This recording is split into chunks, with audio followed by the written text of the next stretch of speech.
Shalom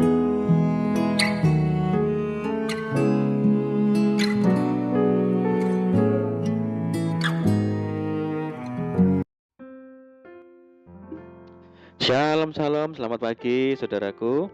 Saya menyapa bagi saudara yang ada di Indonesia dari Sabang sampai Merauke, baik yang di kota maupun yang di desa, dan saudara yang ada di Malaysia, di Taiwan, di Rusia. Senang kembali menjumpai saudara semua pagi hari ini. Saya percaya kita tetap berada dalam kasih dan penyertaan Tuhan kita, Yesus Kristus. Haleluya. Selamat datang kembali di channel Pokok Anggur bersama saya Yosia Krispianto. Mari saudara, sebelum kita bersama-sama merenungkan firman Tuhan, mari kita berdoa. Bapa di surga, Bapa di dalam nama Tuhan Yesus, terima kasih Tuhan buat penyertaan dan perlindungan Tuhan yang sempurna sepanjang malam dalam istirahat kami.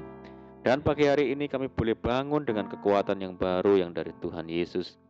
Tuhan, sebelum kami beraktivitas pada hari ini, kami rindu untuk merenungkan firman Tuhan. Mari ya Tuhan, terangi hati kami dengan firman-Mu, ajar kami untuk mengerti dan memahami segala kehendak Tuhan bagi kami. Terima kasih Tuhan, ini doa kami hanya di dalam nama Tuhan Yesus Kristus kami berdoa. Amin, amin, puji Tuhan. Baik saudaraku, kita akan membaca bersama-sama di dalam Habakuk 3 ayat yang ke-18. Namun aku akan bersorak-sorak di dalam Tuhan, beria-ria di dalam Allah yang menyelamatkan aku. Puji Tuhan. Saudara, saya percaya setiap kita pasti ingin setiap janji Tuhan dipenuhi dalam hidup kita, bukan? Meski hal itu memerlukan penantian. Dalam menantikan janji Tuhan, mungkin kita mengalami pergumulan yang sulit, masalah, kesesakan, penderitaan, dan lain-lain. Situasi seperti ini seringkali melemahkan iman dan membuat kita kehilangan fokus. Padahal kita butuh iman yang teguh dan juga tindakan sebagai langkah iman kita. Saudaraku, Habakuk mengalami situasi yang buruk dan berada di tengah-tengah keadaan yang tidak pasti, di mana pohon ara tidak berbunga, pohon anggur tidak berbuah, pohon zaitun mengecewakan, ladang-ladang tidak menghasilkan bahan makanan, kambing domba terhalau dari kurungan, dan tidak ada lembu, sapi dalam kandang. Secara manusia, tidak ada harapan, saudara. Jadi sebenarnya Habakuk punya alasan untuk menjadi lemah, kecewa, dan putus asa. Namun ia tetap menaruh pengharapan hanya kepada Tuhan. Kita harus menyadari bahwa untuk dapat menerima janji Tuhan, dibutuhkan tindakan dari pihak kita sendiri, saudara. Sebab jika iman itu tidak disertai perbuatan, maka iman itu pada hakikatnya adalah mati.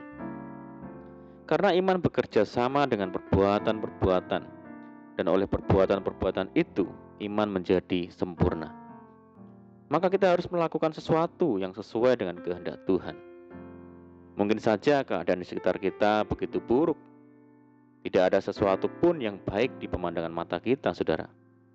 Tapi kita harus tetap percaya kepada Tuhan dan melangkah dengan iman.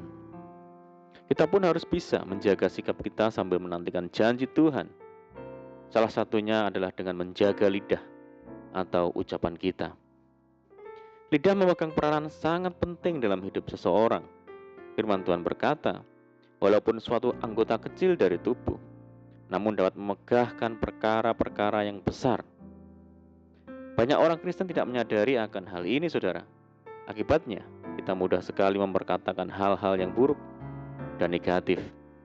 Alkitab dengan tegas menyatakan, hidup dan mati dikuasai lidah.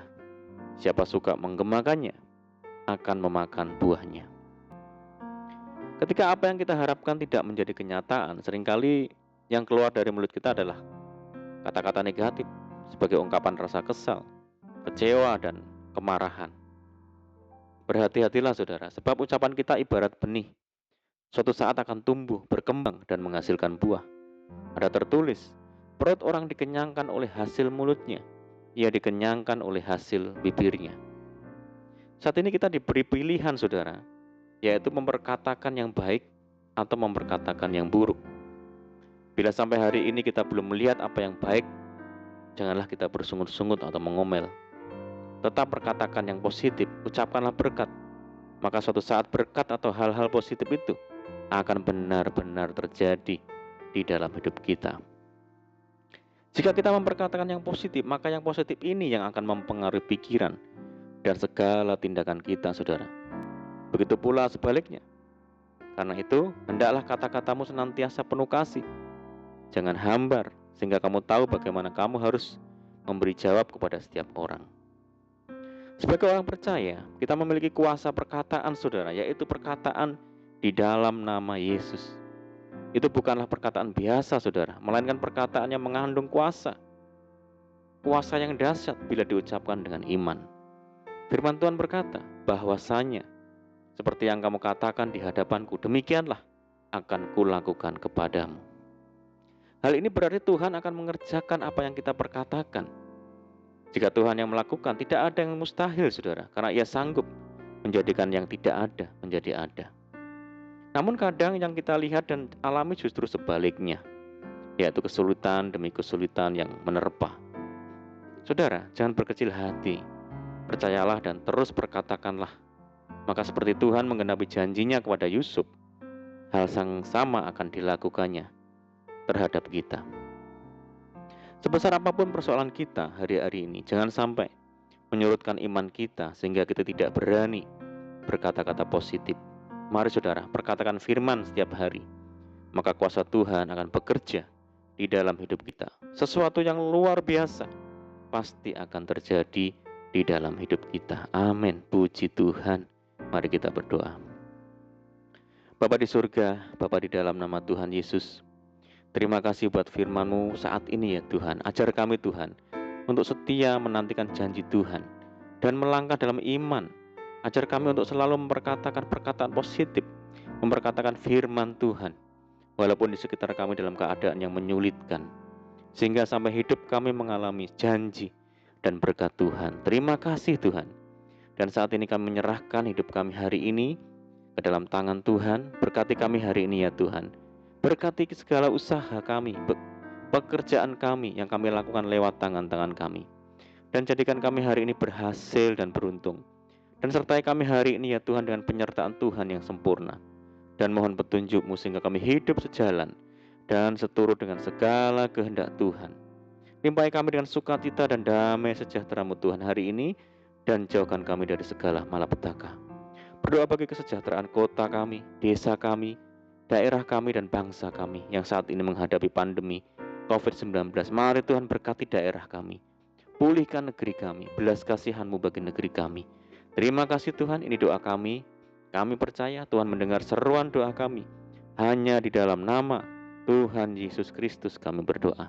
Amin. Puji Tuhan. Puji Tuhan saudara, kita sudah berdoa, kita percaya penyertaan Tuhan selalu ada bagi kita hari ini. Mari kita tetap mengandalkan Tuhan, tetap semangat di dalam Tuhan, tetap bersukacita, berharap sepenuhnya kepada Tuhan. Dan saya ucapkan selamat pagi, selamat menyongsong hari-hari yang baru. Doa saya menyertai saudara semua. Tuhan Yesus memberkati. Haleluya.